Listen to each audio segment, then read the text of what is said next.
You know, Samurai guitarist, What's up? when I think of grasses, I'm a real big grass guy. Big grass guy. Love my zoysia. Wheatgrass, lemongrass. Love my Bermuda. There's one grass I don't know anything about, and that's bluegrass. That's what we're here today to do. But you're a bluegrass pro in my eyes. I hear you doing these bluegrass licks, and I'm like, how's he doing that? I wouldn't say I'm a pro, but I've spent a little bit of time trying to figure it out. Modest. Went down the rabbit hole a little bit, and I will tell you everything I know. Can you teach it to me in 10 minutes? We're gonna do our best. All right, excellent. Because I've got to tend to my zoysia. Okay, is that So type of grass? it's a great grass. Man of the grass. Yep, grass man. Grass man. Real grass man right here. All right, so bluegrass. Yep. Here's what you gotta know. First of all open chords. Okay. You're pretty much only going to be playing the key of C or G. If Okay. you ever have a different key, you just put on the capo, which I suppose we actually don't have with us today. No. But if you were to play in like E flat or A or any of that stuff, you would just put on the capo and go to town with that. So the people's key G so- is basically it most times. Yeah, it's basically G or C. If you can play in G or C, you're in a pretty good place. Okay. Okay. Second thing you got to know is that when you're soloing, actually let's do rhythm stuff first. Okay, cool. So the next thing you got to know is kind of getting that bluegrass rhythm. So we're going to be sticking with our open chords. Today we're just going to use C, A minor, G. Okay. Nice and easy. And with this, what you're typically going to do is kind of break down your guitar neck into two different parts. You have the low strings and the high strings. You kind of alternate between them. So that would be a very simple like bluegrass style rhythm. All right. Okay, if you want to complicate it ever so slightly, you do a bass thing where you're alternating between the root note and then the fifth. An octave lower or wherever it is easy to play it. So with a C, instead of going like, you would alternate. So I'm alternating C, Okay, got it. G, C, G. You can do that with A minor too. And then if you do something that's rooted on the E string, like I'm going between that low G, I can't go lower, so we're up to the D. You speed that up, you have bluegrass.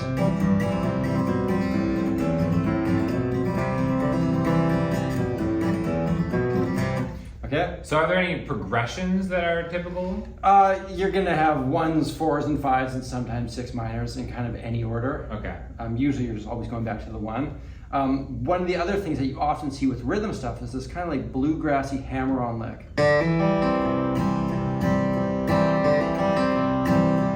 So what you're doing with that, if you have like a C chord, you're taking the C, hammering on from the D to the E, and then just like playing out the rest of the chord, yeah. Okay.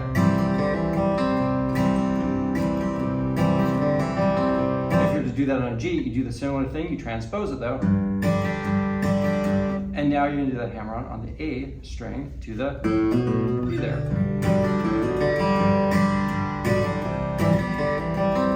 And now suddenly, like you speed that up a little bit.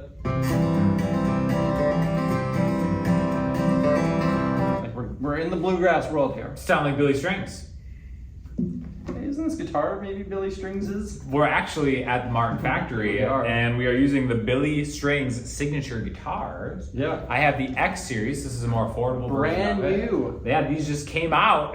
Yeah. So he's the goat. Yeah. Bluegrass goat. Oh, like currently, for sure. His Zoysia needs some work. I'm available to talk. We Billy, don't know what if his you're log out looks like. there. Yeah, I can help you out. I got some tips. But these are great. They got the upgraded open back tuners on the X series one right here. Swapped on feature on this is they got the tuner built in. Oh, yeah? I love that about a lot of the X series Yeah. stuff. They have the tuner built in right there, and then boom. Yeah, and this one I think is made to very similar specs as his D28 that he plays like regularly. Yeah, on it's like guitars, including vintage one. it's vintage one. I'm not sure what year it is, but like the tuners here are unique to that. Like I've never seen tuners like that on a Martin before. And nut width.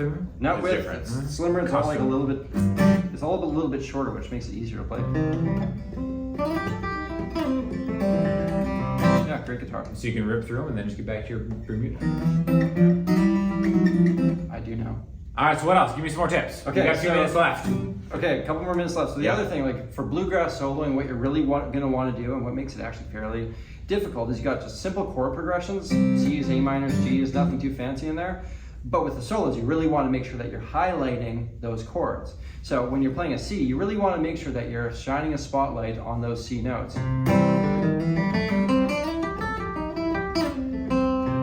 So like every note I'm playing there, I'm thinking C, C, C, outline the C, make sure I'm in C land. So chord tones, essentially. Chord tones. Then when I go to like say an A minor, I'm gonna really want to make sure I'm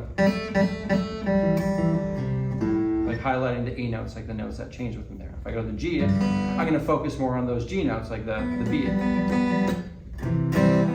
So how'd you practice this? Like what's I think the best way to practice it is you just like learn bluegrass tunes, and there's a couple standards out there. One of the easiest ones to get under your belt early on is a song called Billy in the Low Ground. That is not Billy from Billy Strings, but different Billy. A different Billy. Mm-hmm. And then you just like look up a backing track to that and just like learn the melody to that, learn the chords, start playing along with it, start trying to do a solo over top of it. You could then like go and learn a solo that somebody else played. Billy Strings does a great version of Billy in the Low Ground. And then you start trying to like bring those licks into your own playing. And perhaps like one of the easiest licks and the most common licks is the bluegrass run. Do you know it? Is it the? Yeah, that's the only thing I know how to do. Yeah, and so then if you play that and see it, it just transposes there. And like you can build solos around that.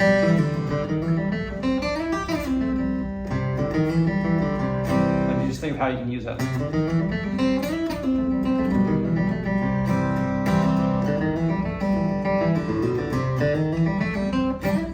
So I'm just like going back to that and like trying to like twist that around a little bit, and that's a good place to start getting bluegrass sounds. So if you're at Guitar Center and you just want to show people that you're a bluegrass master, there we go. So 3 on the E string. Well, hang on. Yeah, this is the G run. Yeah. So 3 E, open 1 2, then D 2 pull off, G. Sounds great. Like, give me a G chord. So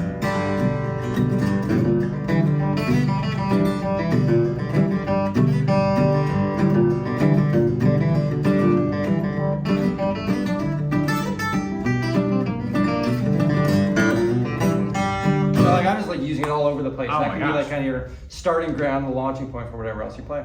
Give me one other bluegrass lick. I need a lick. That's kind of like the lick. Like it has a name. It's called the G run or the C run. Okay. Besides that, like something that's really cool is to start bringing in the open strings. So this one's pretty cool. So instead of going, I gotta think about this because this is a real brain twister. Like you do stuff like,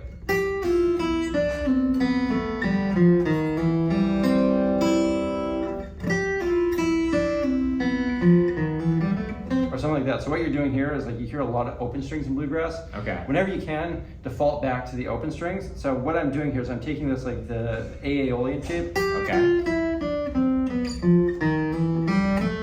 I play this like different every single time, but you kind of get the idea. It's like, let's go with that lick. So instead of playing that all in closed notes, whenever you can swap out a closed note with an open string, it sounds really cool. So instead of going, you go. Okay. Yeah, I definitely would use a closed note if I were. Yeah, of course, that's a normal thing. It's really tricky to actually think of that because like you're thinking about your guitar in a different way. It's basically instead of doing, you're just going, which like has like a shimmer to it. Like the notes keep ringing out. And I think when I think of what I hear when I listen to bluegrass music is the relentlessness of the runs. Yeah, it's fast. They just keep going. There's a lot of space that gets filled in as you play. Okay. So it's like not like blues where you're like.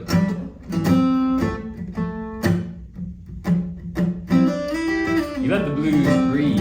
Yeah, you let it breathe. Whereas bluegrass is like.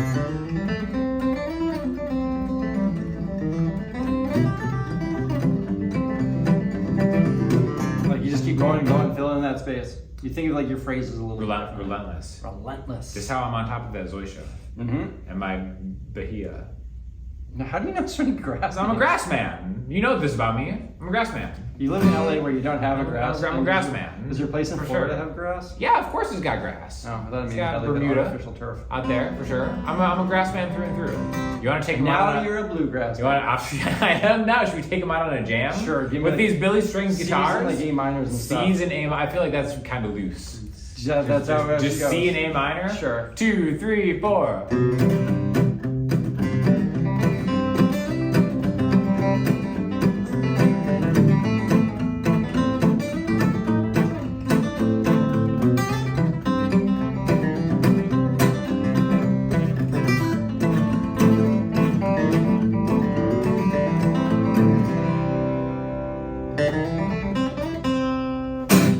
Beautiful. There we go. We did it.